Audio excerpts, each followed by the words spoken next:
Okay, welcome to a new week in our class. So let's take a look at it. This week is focused on video documentary production. And so for those of you planning on doing a documentary, this is a week for you.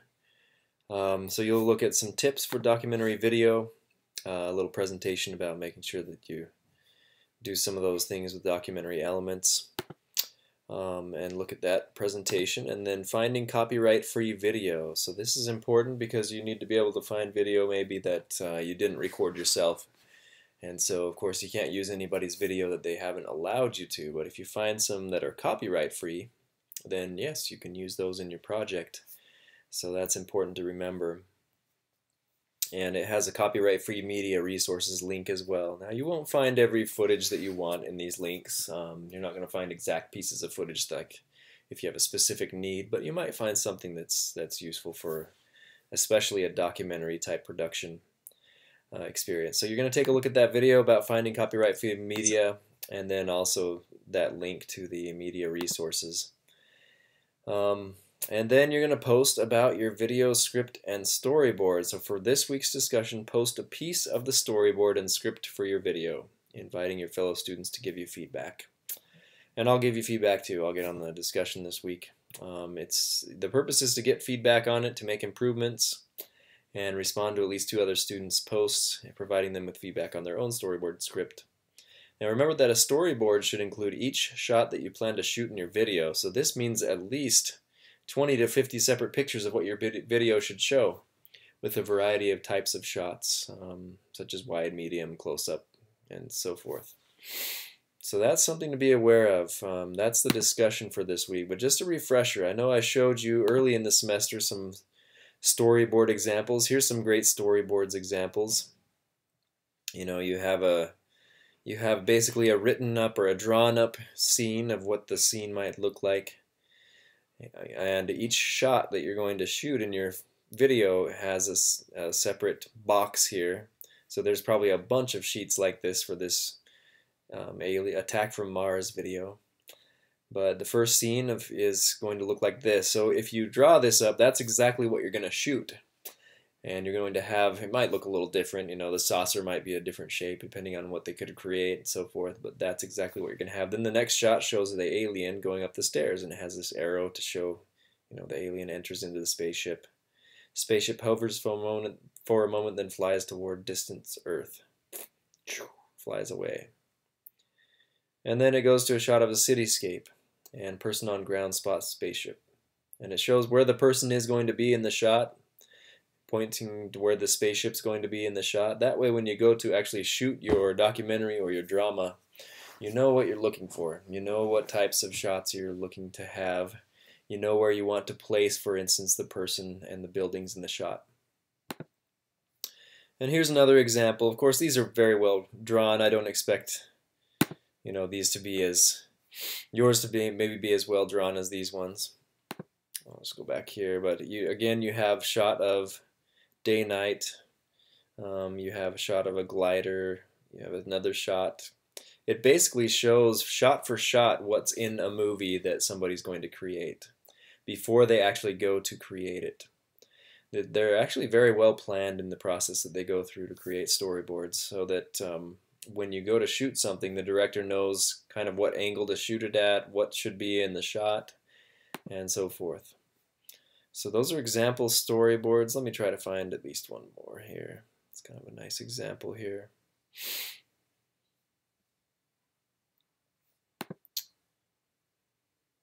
Yeah, this one's pretty nice too. You've got maybe an action scene. Guy finds a motorcycle, jumps on. Now he's driving. Another shot where he shoots somebody who's shooting at him on the side there. He's going over a bridge, shooting on the left. There's a boat that's showing on there. You know, it's very detailed. It has all the elements of the scene the way that it should come up. And again, I don't expect yours. Yours can be stick figures. There are a few examples of that here as well. It can be more stick figure-ish, I think, like this one maybe. But you do want to show the shots that you plan to include in your documentary or in your drama. So that's a storyboard. Remember, a script is what's going to be said. And so for a drama, yeah, you're going to have things scripted out at least in a pretty good way. I don't require you to submit to me the entire script of the entire drama that you want to include, but at least some sample dialogue and sample pieces is what I ask for in this discussion board. For a documentary, though, there's a difference there. You're not going to have a full script of what everyone's going to say. Instead, what you might have are interview questions that you're going to be asking someone. And for the storyboard, you'll probably have some shots of B-roll footage. What that means basically is footage that you don't just want to have a documentary that shows a person's face the whole time and ask them questions and finally they're done. But instead, you want to let them talk, and the audio of them talking shows up, and you can hear that, but while they're talking, you cut away, and this is B-roll footage, cutting away to something else that the audience can see, such as, if let's say they're talking about their house having a problem with it. And so then you can cut away as they're talking about that. You still hear their voice, but you see the house's problems. Maybe you see shots of the house where there's been problems with the house. So that's something to consider with documentaries. I do expect some pretty good B-roll footage. And I wanted to show an example of that as well. Here in iMovie I have a nice shot of different kids in a Christmas movie that I've shot recently. And so we have this footage of an interviewee speaking. That's my daughter Kate, actually. And so B-roll footage, I would have her start talking so that I can see who's talking. But then after a minute, I would actually import some media into here. So I would go to import some media. And I'm going to choose maybe a picture of a Christmas tree or something like what she's talking about. So I'm going to go down here. Here's some video footage of a Christmas tree and import that. And then once I have that in here, let me see if I can find it here in my list. There it is. Then I can bring it in and put it over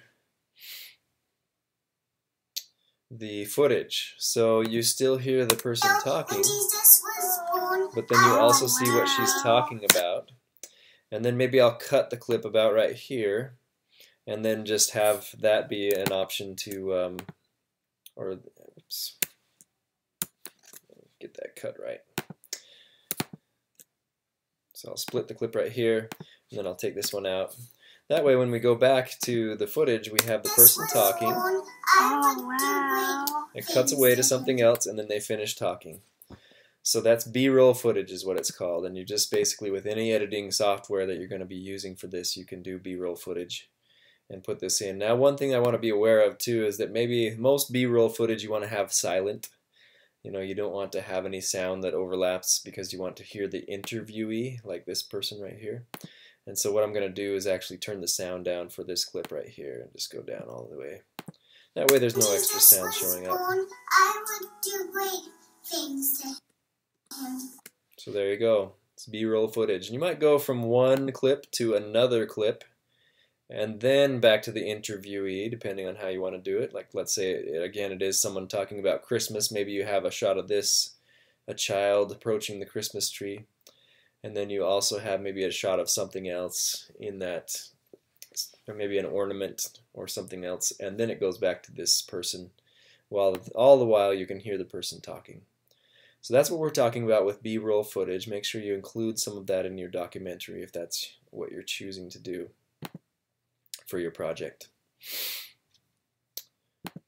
Okay, so I think that's about everything for this week. Just make sure that I do want to encourage you to kind of get the editing or the video shooting started or planned by the end of this week or early next week if possible, because next week is really about video editing, and so it would really help if you've got some footage already captured, the shots already captured, then you can go from there. And remember, the assignment here is really just due on May 5th, and then that last week there's not much going on except for finishing this project. So let's see, Yeah, so you're looking for graduate students, you're looking at about 5 to 10 minutes long is all, and undergraduate you're looking for 3 to 5 minute long drama or documentary. So it really doesn't have to be too long, but you do want to tell a story if it's a drama, as we've talked about the story elements, or have some nice exploration of a theme, event, or issue with B-roll footage for a documentary. So, but that last week it was really open. You just submit that and you also post your video online so that other people can see it. Okay, good luck this week.